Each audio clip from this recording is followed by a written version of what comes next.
د نن مېلمستیا بیخي خوندوره ده. بلې لالا یو توپ شپږ منډې څه وکړو؟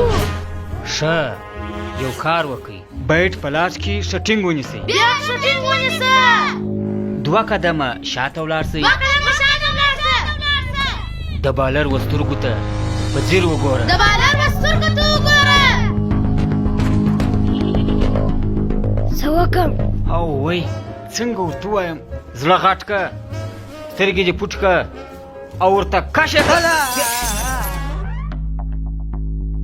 وبخښئ.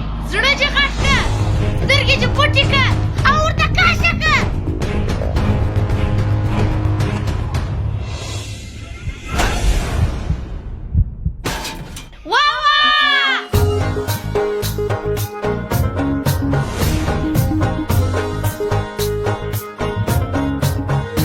د جی پی موبلینو د کندهار نمایندګي ادرس شهیدانو چوک ماشاءالله مارکیټ 29 او 48 نمبر دکان د تماس او واتس اپ شمیره 0 303 بل شمیره 0 1 52 22